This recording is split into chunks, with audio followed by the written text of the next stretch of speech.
Swastiastu. Pemirsa Bali TV seputar Bali kembali hadir dengan menyajikan sejumlah informasi di antaranya. Gubernur Bali Wayan Koster dukung penuh terbentuknya Balai Kerta Adiaksa.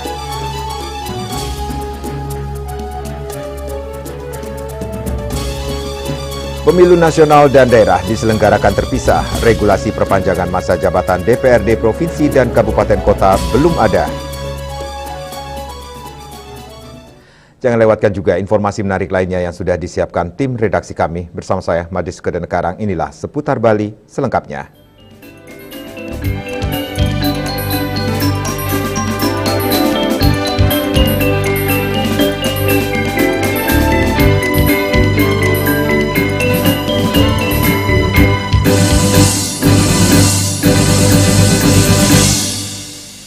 Pemirsa, Gubernur Bali Wayan Koster bersama Kajati Bali Made Sumedana bersama Forkopimda, MDA, DPD RI menandatangani komitmen terbentuknya Balai Kerta Adiaksa Provinsi Bali di kantor Kajati Bali Minggu 30 Juni 2025. Para pemimpin Bali ini juga mendukung keberadaan Balai Kerta Adiaksa sebagai tempat penyelesaian sengketa hukum di tingkat desa yang melibatkan kejaksaan. Penandatanganan komitmen bersama Balai Kerta Adiaksa Provinsi Bali ini ditenai dengan penandatanganan bersama dan pemukulan kentongan oleh Gubernur Bali Wayan Koster, Kajati Bali Ketut Sumedana, Ketua DPRD Bali, DPD RI, MDA, Pangdam 9 Udayana, Polda Bali, dan Pengadilan Negeri Denpasar. Hadir juga ratusan tokoh masyarakat Bali lainnya. Kajati Bali Ketut Sumedana dalam acara tersebut menjelaskan Balai Kerta Adiaksa merupakan tempat penyelesaian sengketa hukum di tingkat desa maupun desa adat yang melibatkan kejaksaan. Konsep ini bertujuan untuk memperkuat lembaga adat dalam menyelesaikan masalah hukum, terutama dengan pendekatan restoratif justice, kekeluargaan, dan musyawarah. Balai Kerta Adiaksa telah terbentuk di semua kabupaten kota, 636 desa, 80 kelurahan, dan 1.500 desa adat. Sosialisasi selama ini konsisten didampingi oleh Gubernur Bali dan disambut baik oleh Bupati, Wali Kota, dan tokoh-tokoh masyarakat setempat. Penandatanganan komitmen bersama ini merupakan puncak dari sosialisasi Balai Kerta Adiaksa yang tujuan utamanya adalah penguatan lembaga desa adat sehingga dapat mengimplementasikan kerta desa yang selama ini memang bagian dari lembaga adat di Bali yang berfungsi melakukan penegakan hukum dengan mengedepankan musyawarah mufakat dengan kearifan lokal yang dampaknya signifikan, terutama mengurangi beban negara dalam penanganan perkara dan tidak menimbulkan resistensi dalam masyarakat serta menumbuhkan kesadaran hukum bagi masyarakat adat dan sekitarnya.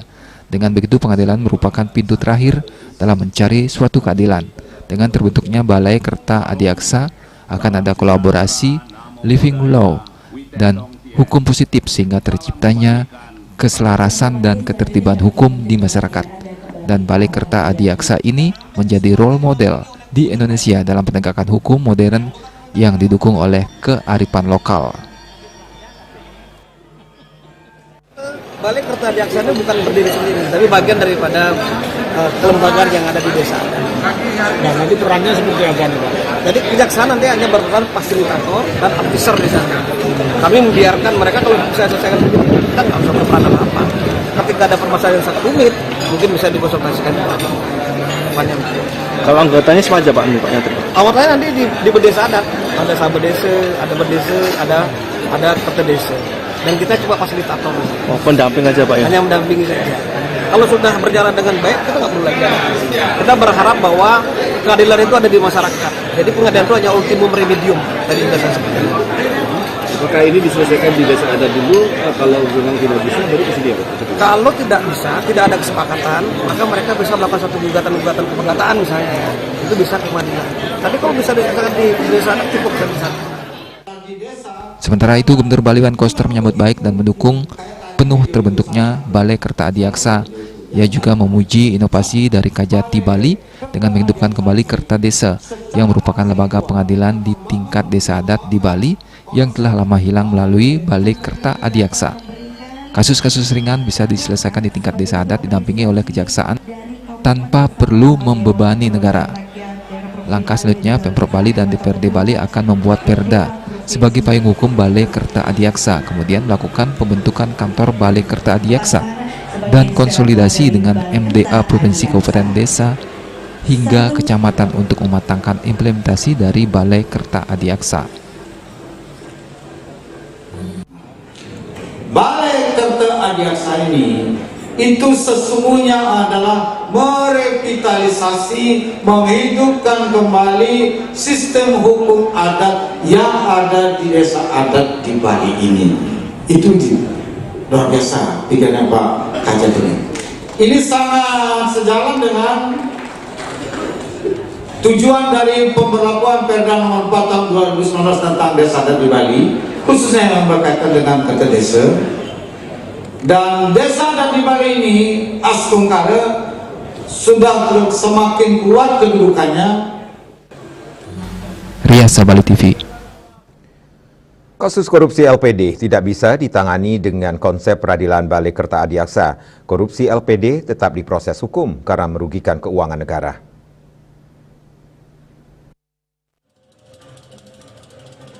Hal tersebut diungkapkan langsung oleh Kepala Kejaksaan Tinggi Bali Ketut Sumedana ketika penandatanganan komitmen bersama Balai Kerta Adiaksa di halaman kantor Kejati Bali.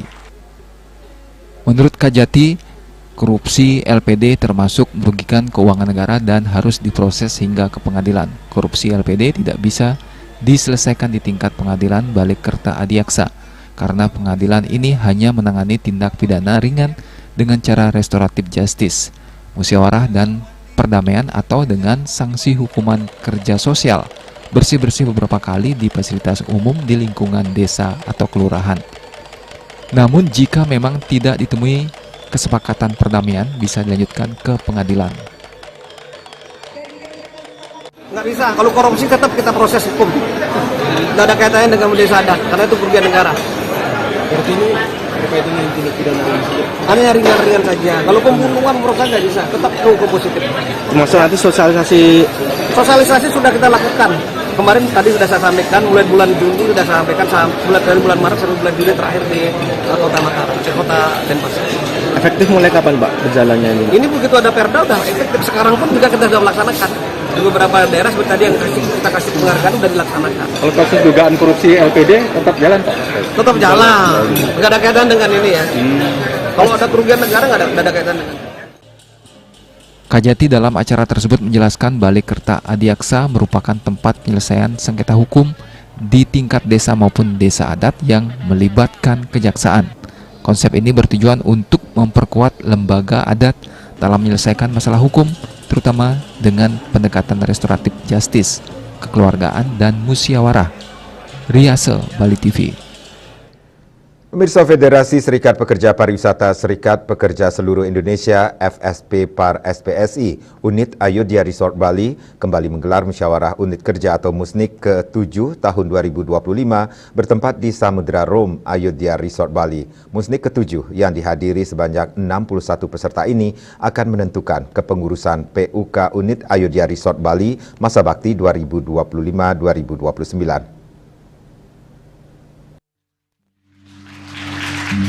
Musyawarah Unit Kerja 7 Federasi Serikat Pekerja Pariwisata Serikat Pekerja Seluruh Indonesia FSP Par SPSI Unit Ayodhya Resort Bali tahun 2025 mengacu pada anggaran dasar dan anggaran rumah tangga Serikat Pekerja Pariwisata. Masa bakti kepengurusan PUK FSP Par Unit Ayana Resort Bali telah berakhir sehingga Musnik 7 menjadi landasan untuk membentuk kepengurusan baru periode 2025-2029. Agenda Musnik 7 ini juga sekaligus mempertanggungjawabkan kinerja kepengurusan selama 4 tahun sebelumnya.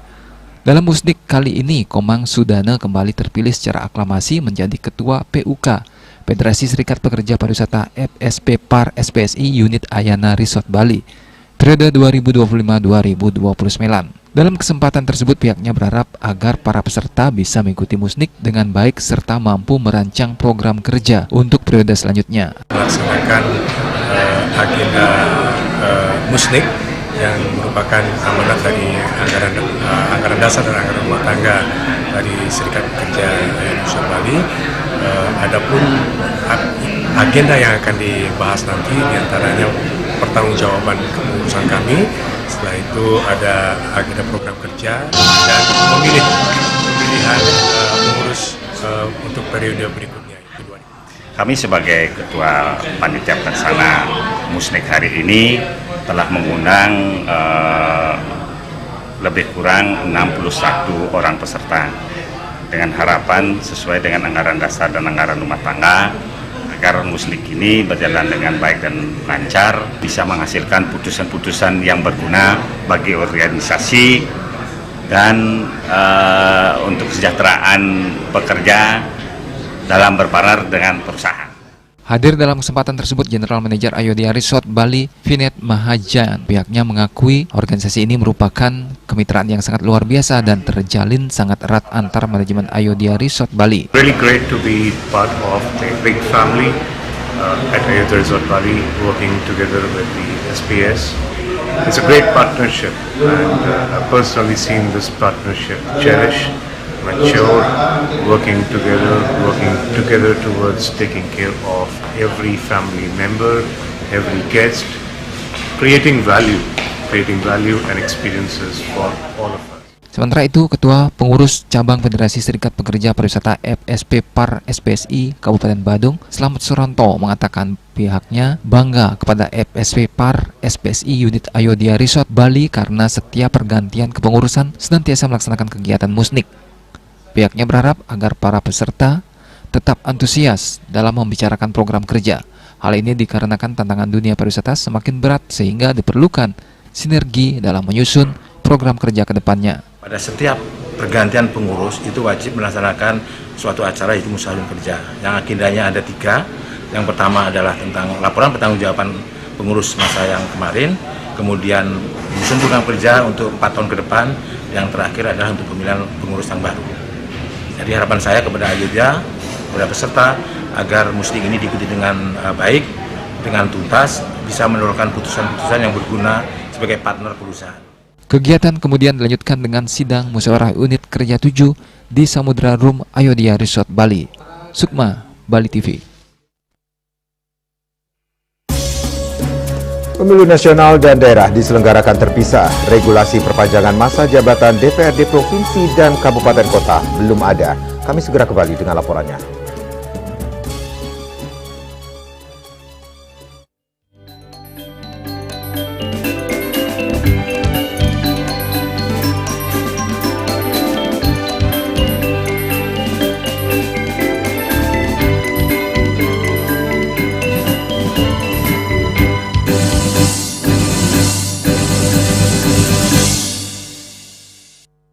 Menangkan 5 tiket nonton langsung Indonesia di Pentas Dunia 2026 Amerika. Pemenang akan segera dipilih. Jangan sampai ketinggalan. Segera beli 5 bungkus kopi luwak apa saja. Upload ke sosial media, tag @kopiluwakofficial. Dukung Indonesia mengukir sejarah baru.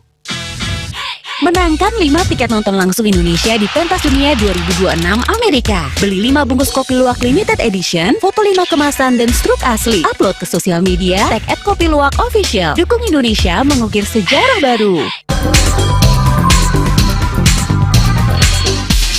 This indicates that Bali has recovered after the COVID-19 pandemic and has become the main destination for world tourists. However, Balinese menu choices are also getting richer, such as Samsam Guling to Buah Balong and Hawar Babi. Although many restaurants serve similar menus made from pork, star, they leave behind telltale characteristics and fragments of DNA circulating in the blood, called cell-free DNA.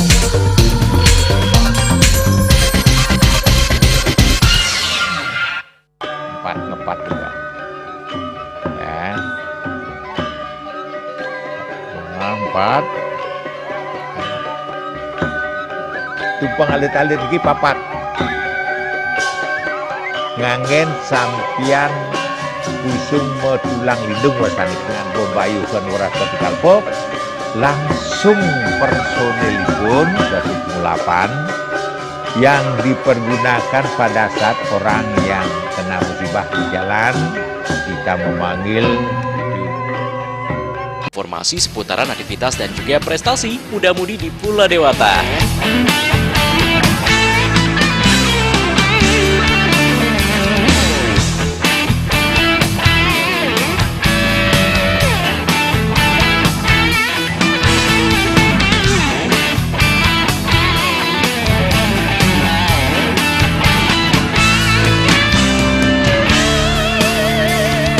terus kembangkan kreativitas, YWE, dan juga narkoba.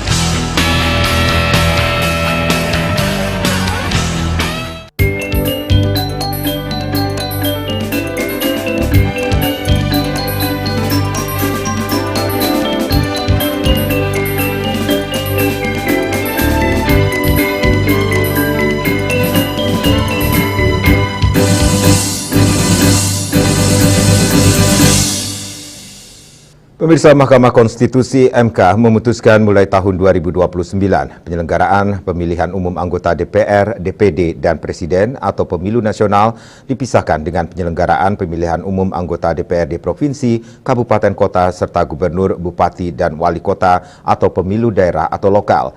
Pelaksanaan pemilu daerah digelar paling singkat 2 tahun atau paling lambat 2 tahun 6 bulan. Regulasi perpanjangan masa jabatan DPRD Provinsi, Kabupaten, dan Kota belum ada. Padahal hal tersebut krusial karena terkait jeda waktu yang lama.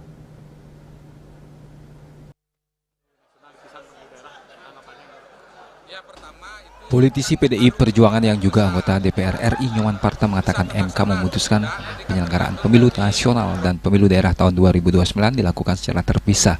Pemilu daerah akan digelar paling singkat 2 tahun atau paling lama 2 tahun 6 bulan. Setelah pelantikan pemilu nasional memilih DPR, DPD, dan Presiden. Terkait jeda waktu hampir lebih 2 tahun ini, menurut Nyoman Parta untuk jabatan eksekutif Gubernur, Bupati, dan Wali Kota, perundang-undangannya sudah ada dan bisa dijabat oleh penjabat sementara, sedangkan Dewan DPRD Provinsi, Kabupaten, dan Kota jeda waktu hampir setengah periode. Belum ada regulasi yang mengaturnya, karena Dewan dipilih secara langsung dengan periode 5 tahun.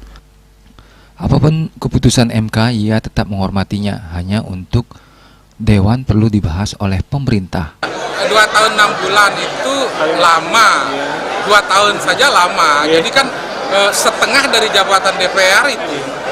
Jabatan DPR itu kan 5 tahun, kalau 2 tahun 6 bulan itu setengah periode, setengah periode jabatannya, masa memperpanjang sepanjang itu.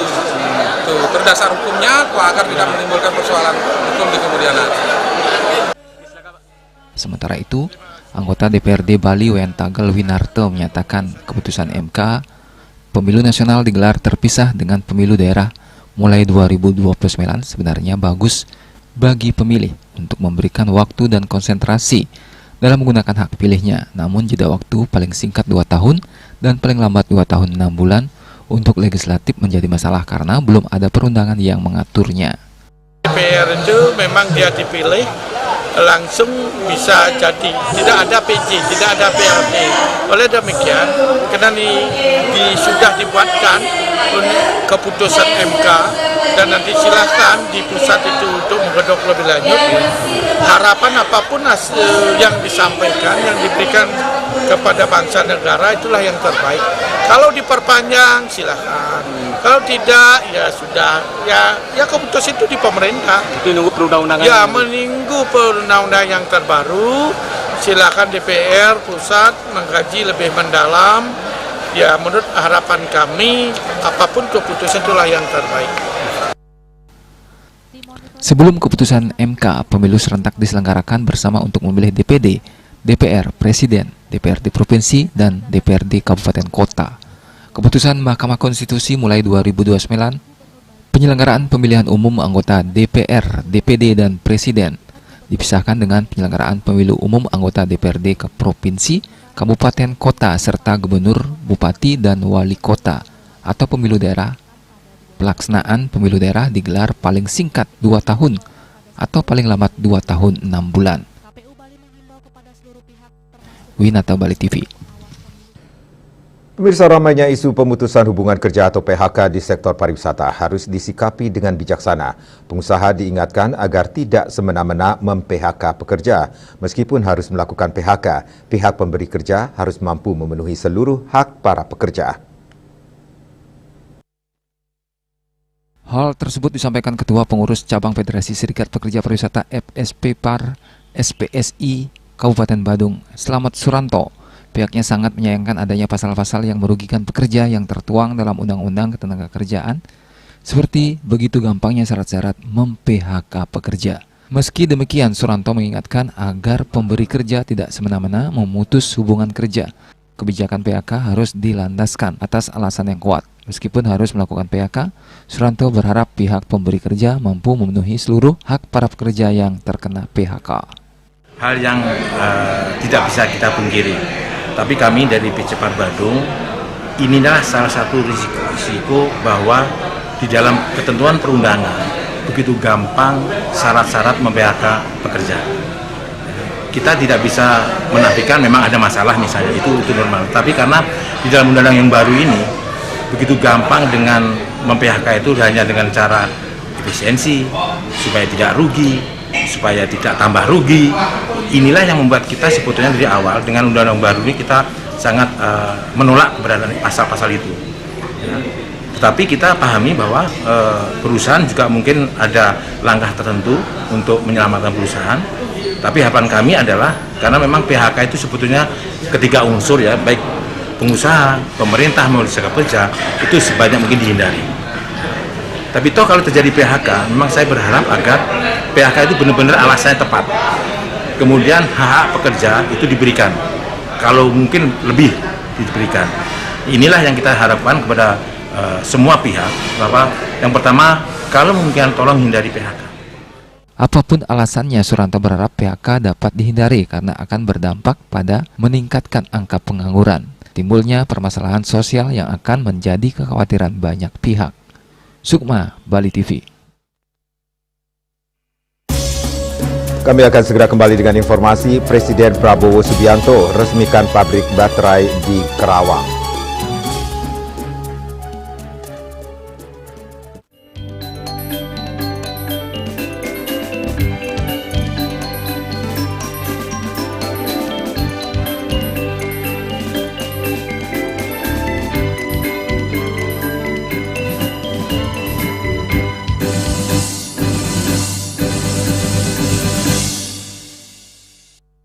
Menangkan 5 tiket nonton langsung Indonesia di Pentas Dunia 2026 Amerika. Pemenang akan segera dipilih. Jangan sampai ketinggalan. Segera beli 5 bungkus kopi luwak apa saja. Upload ke sosial media, tag @kopiluwak_official. Dukung Indonesia mengukir sejarah baru.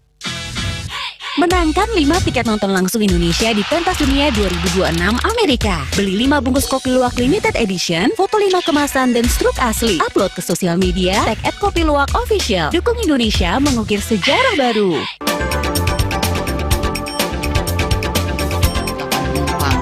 Pihak bandara telah melayani sebanyak 192.284 penumpang baik domestik maupun internasional. Suranto mengatakan dari kunjungan wisatawan mencapai 3.000 pengunjung per hari tersebut. Ini mengacu pada perdagangan harga gabah yang juga semakin mahal saat ini. Kondisi itu pun membuatnya tidak maksimal memenuhi permintaan pasokan beras berkelangsungan dan loyalitas anggota Linmas. Hadir dalam kegiatan pelatihan dan pembekalan tersebut.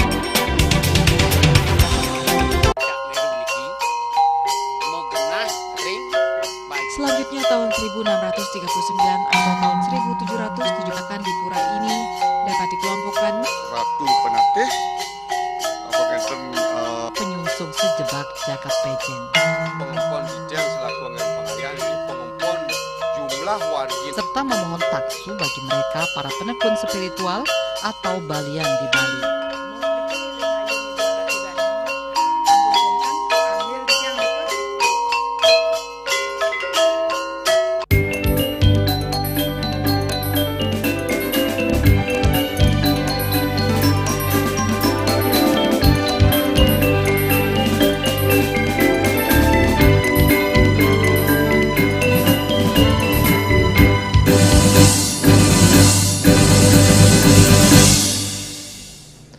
Pemirsa, Presiden Republik Indonesia Prabowo Subianto meresmikan peletakan batu pertama pembangunan pabrik baterai kendaraan listrik hasil kerjasama antara Contemporary Amperage Technology dan Indonesia Battery Corporation di Karawang, Jawa Barat. Presiden menekankan pembangunan industri baterai kendaraan listrik menjadi langkah penting menuju kemandirian energi nasional.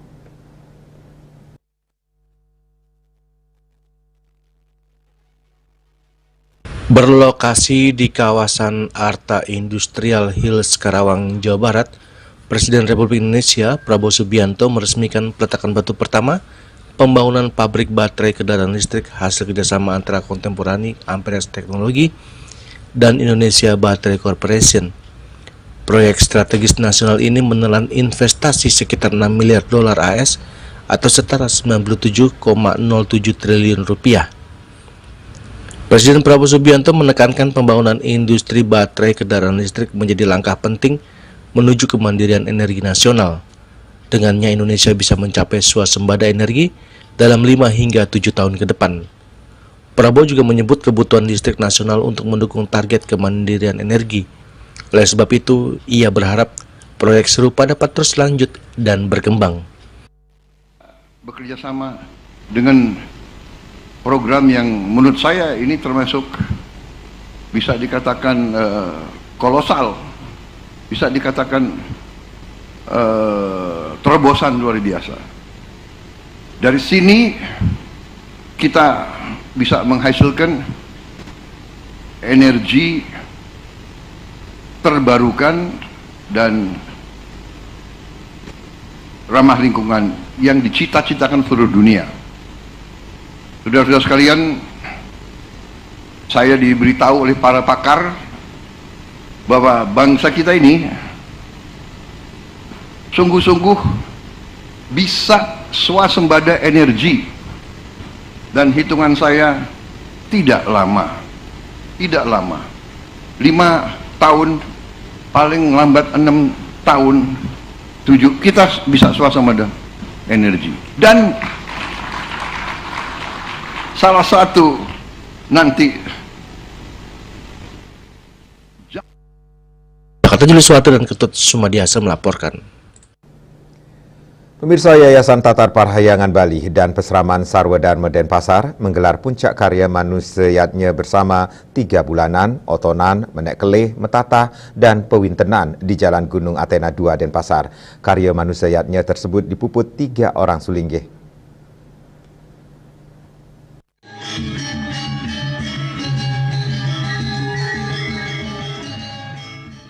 Nimade Ratnadi selaku pendiri dan Ketua Yayasan Tatar Parahyangan Bali dan juga Ketua Pembina Pasraman Sarwa Dharma Denpasar didampingi pengawas Yayasan Tatar Parahyangan Bali, Nyoman Sukedana, menyebutkan bahwa upacara manusiatnya bersama merupakan acara tahunan yang dilaksanakan sejak tahun 2006 hingga saat ini. Sebelum pandemi COVID-19, pihaknya sempat melakukan upacara manusiatnya bersama dengan peserta sangat besar yang berjumlah 464 orang. Puncak karya manusiatnya bersama dilaksanakan yang rangkaian upacaranya sudah dijalankan, dimulai dengan pembekalan pada 20 Juni 2025. Upacara dilanjutkan Minggu 29 Juni dengan metatah bersama secara gratis, yang totalnya diikuti oleh 90 lebih peserta, terdiri dari mapetik, otonan, menek kelih, dan metatah pewintenan. Melalui upacara metatah bersama, ke depan Nimade Ratnadi berharap upacara serupa bisa dilakukan karena banyaknya dukungan dan saran umat agar Tatar Parahyangan Bali bersama Pasraman Sarwa Dharma terus melanjutkan program metatah bersama setiap tahunnya. Nah, sebelumnya itu kita 2017 kita terakhir dengan peserta 464, itu sangat besar sekali. Untuk saat ini kita bikin di Athena, sangat luar biasa Niki, dan kita doakan minta doa restu dengan yang lain, dengan pejabat, dengan sulinge dan lain sebagainya supaya acara berjalan dengan baik dan lancar. Ide Pedanda Nabe Gede Bang Buruan Manuabe selaku Dharma Adiaksa PHDI Pusat sangat mengapresiasi pelaksanaan upacara yatnya bersama secara gratis yang membantu dalam meringankan beban kerama Hindu. Muncul relawan-relawan, orang yang peduli. Tapi maaf kepada saya bukan menyanyung ya, kenyataannya kepada Ratnadi SK ini ya, sudah mau mengulurkan tangan. Siapa tahu nanti ada yang lain-lain lagi. Alangkah bahagianya kita umat.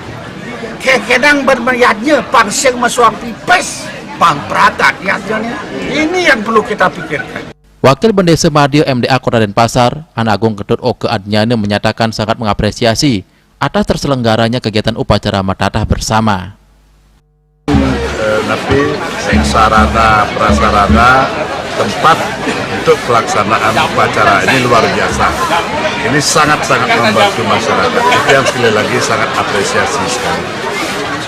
Pada kesempatan ini juga diserahkan surat keputusan Yayasan Tatar Parahyangan Bali kepada Nimade Ratnadi sebagai bukti telah berbadan hukum. Selain menggelar karya manusiatnya gratis, Pasraman Sarwo Dharma juga telah melakukan berbagai kegiatan kemanusiaan seperti donor darah, bedah rumah, dan bantuan kepada panti jompo.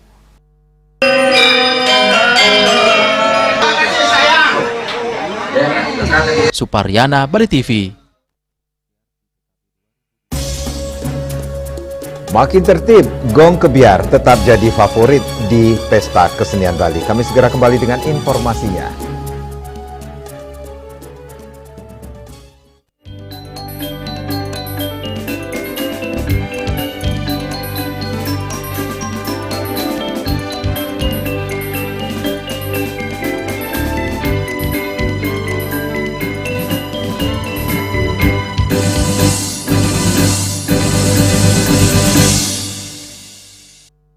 Menangkan 5 tiket nonton langsung Indonesia di Pentas Dunia 2026 Amerika. Pemenang akan segera dipilih. Jangan sampai ketinggalan. Segera beli 5 bungkus kopi luwak apa saja. Upload ke sosial media, tag @kopiluwak_official. Dukung Indonesia mengukir sejarah baru.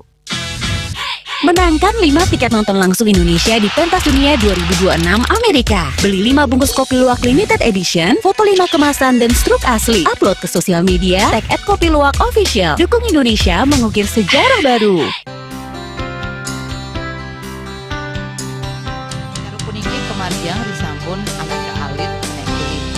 Metaplah kalau bos, mepandes utawi misangi mesin kramo antar ketua Banjar Jakarta Selatan para pinanite miwah tokoh-tokoh umat Hindu. Emansipasi miwah penyarengan krama istri saha anggen cangin purikau wenten taler 6 TPS sanik kaayahin oleh krama istri ingdian ring TPS 6.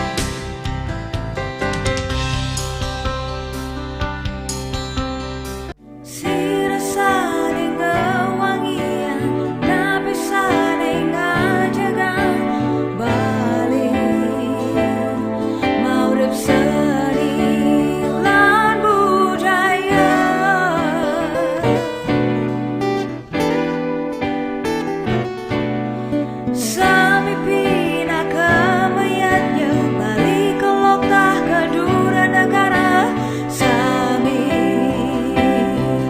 seantukan taksu.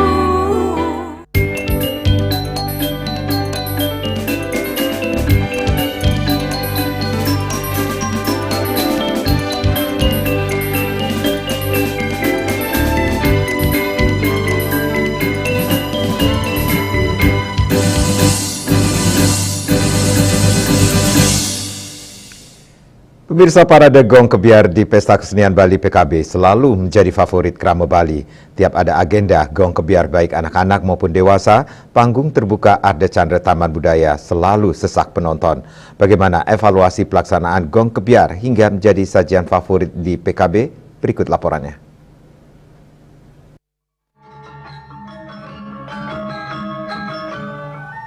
Ada yang berubah pada Festival Gong Kebiar di PKB 2025, terutama dari bentuk apresiasi penonton.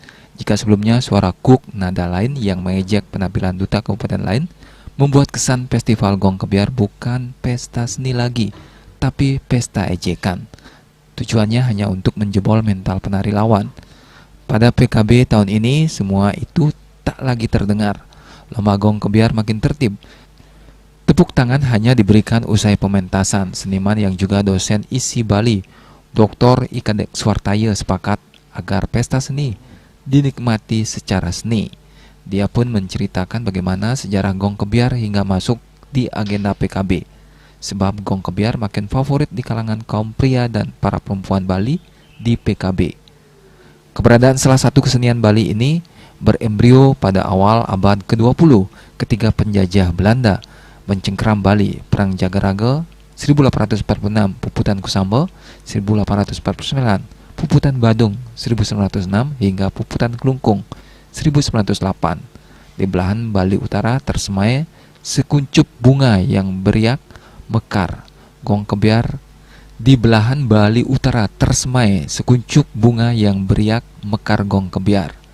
Kadek Swartaya mengatakan gamelan yang berkarakter lugas, energik dan dinamis ini sudah memasyarakat di desa Dangin Enjung dan Doh Enjung Buleleng pada tahun 1915.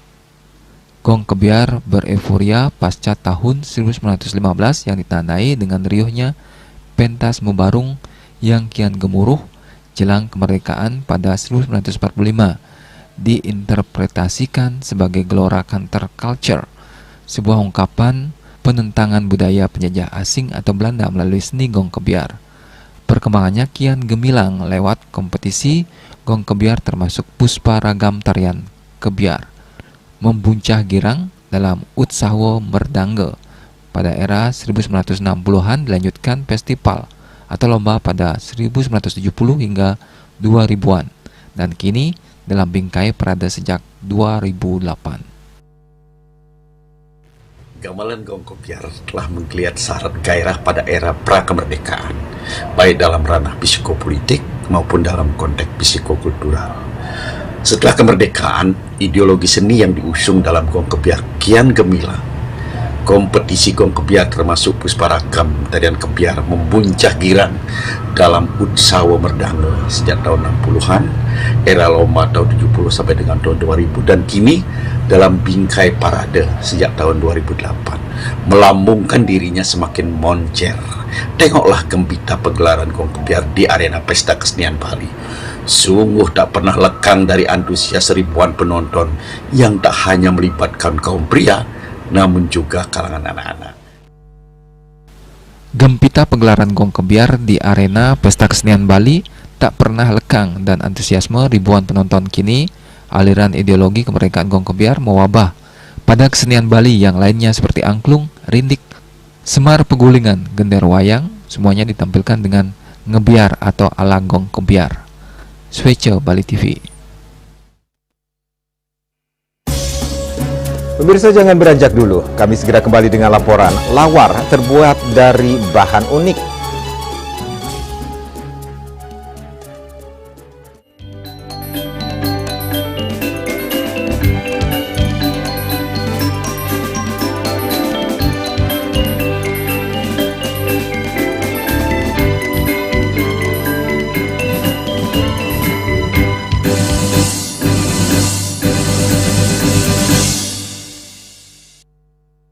Ini Jono, pedagang yang selalu ramah menyapa calon pembelinya. Ini Madam Jenny, bos kaya raya yang julid abis. Ini Broto, bodyguard sangar tapi hati Hello Kitty. Kalau ini Eca, Aspri multi talent dan multifungsi. Dan ini adalah kisah mereka. Ini juga ya, Madam.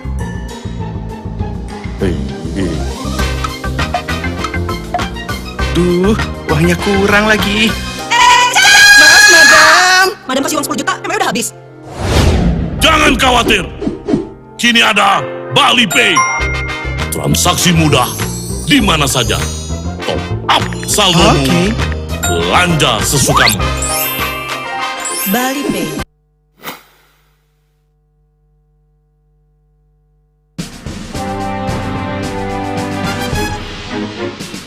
Di Nusa Penida, cuaca panas terik ini kini membuat sebagian besar wilayah Nusa Penida semakin kering dan tandus rupiah.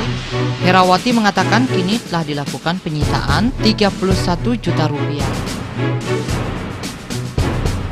Bagi tindak pidana yang telah memiliki kekuatan hukum Dan 5 butir ekstasi berat bersih 1,70 gram. Saat diperiksa, tersangka lalu mengaku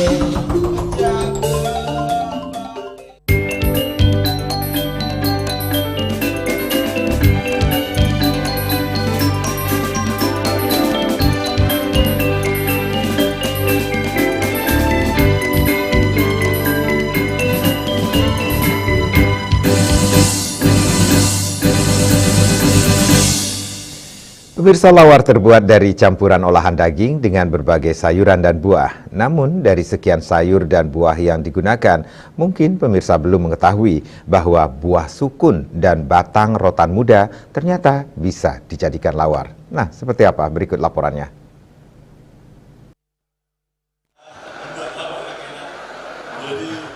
Lawar sebagai masakan tradisional khas Bali sangat disukai masyarakat. Jika dulu lawar hanyalah bisa dirasakan setiap ada upacara keagamaan. Namun saat ini, lawar bisa dikonsumsi setiap hari. Jika ingin mencicipi lawar, banyak warga di Bali menjual lawar yang disajikan di warung makan atau restoran.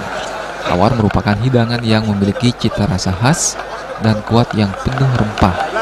Bahan utama lawar adalah campuran daging, bisa daging babi, ayam, bebek, sapi, dan kambing, yang dipadukan dengan berbagai sayuran dan buah-buahan muda seperti kacang panjang, daun paku, pisang batu muda, nangka muda, klungah, dan lainnya. Dalam peradang lawar serangkaian hari bulan Bung Karno di Wantilan, pura dalam desa adat Guang Gianyar. Para peserta dari seluruh Bali membuat lawar yang terbuat dari bahan unik seperti lawar campuran daging ayam dengan batang muda rotan. Rotan yang biasanya dijadikan bahan kerajinan dan bangunan ini ternyata batang mudanya bisa dijadikan campuran lawar. Budi Hartano dari Jemberano bersama timnya berhasil membuat lawar ini. Proses pembuatannya tidak jauh berbeda dengan lawar lainnya. Hanya campuran daging dipakai adalah daging ayam dengan bumbu genep khas Bali. Sudah terbiasa ada menu seperti ini, cuman langka karena untuk mencari imut ini kita harus ke Grembeng, ke hutan. Ini susah karena tinggi sekali pohonnya, berduri. Ini rotan ya? Ya, dari rotan. Selain dari batang rotan muda, lawar juga bisa dipadukan dengan buah sukun. Sukun yang selama ini dijadikan camilan keripik dan gorengan, ternyata di tangan ibu-ibu dari Tabanan ini berubah menjadi lawar sukun. Bu Wahyu bersama tim menjelaskan sukun dipilih ini sukun yang masih muda. Teknik pengolahan tidak jauh berbeda dengan membuat lawar nangka. Sukun dipadukan daging babi mampu menciptakan lawar yang terasa lembut tetapi kuat dengan cita rasa rempah bumbu Balinya. Kita mengangkat menu baru, yaitu lawar sukun, yang dimana kalau sukun itu kan bisa jadi pengganti beras. Biasanya bisa dikukus, bisa digoreng atau dibuat bola. Dan sekarang kita mau mencetuskan lawar sukun untuk kali ini. Ini rasanya hampir sama dengan nangka, Bu? Rasanya mirip seperti nangka, cuman dia agak kenyal. Parade lawar sebali diikuti 47 tim peserta. Menurut pakar kuliner Sepron, para peserta berani menampilkan pengolahan masakan yang berbeda sesuai dengan daerahnya. Selain itu juga muncul berbagai ide menarik, termasuk bahan yang digunakan membuat lawar. Ini menjadikan lawar memiliki keanekaragaman jenis, namun tetap memiliki cita rasa khas Bali. Cita rasa berbeda yang mereka kelola ya. Jadi punya kekhasan dari sumber alam atau bahan yang di daerah masing-masing. Tadi ada dari Negara, dari ada Tabanan, kemudian ada dari Badung Utara juga, terus ada dari Gianyar, ada daerah Guang sendiri. Dan ini menurut saya sesuatu hal yang gebrakan untuk bisa bawa lawar itu betul-betul banyak macamnya dan banyak rasa yang harus dicoba. Jadi ke Bali bukan hanya untuk liburan alam saja, jadi harus mencoba lawar yang ada di Bali. Winata Bali TV. Dan pemirsa, berikut kami tampilkan jadwal agenda Pesta Kesenian Bali ke-47 Selasa 1 Juli 2025.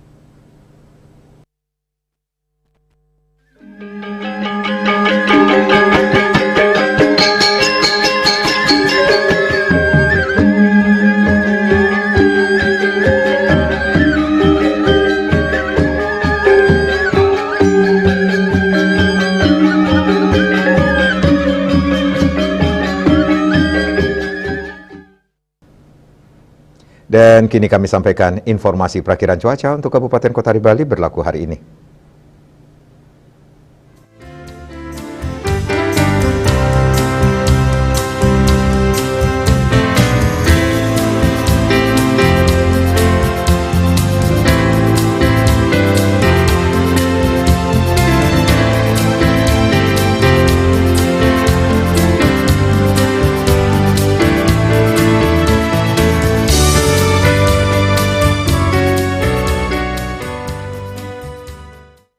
Seputar Bali bersama Minyak Apun Ganapati Usada Bali Keluarga Sehat. Update terus informasi Anda dengan subscribe dan like YouTube channel Bali TV @News Bali TV. Mewakili redaksi yang bertugas saya Made Sukadana Karang, pamit undur. Terima kasih atas perhatian Anda. Sampai jumpa. Om Santi Santi Santi Om.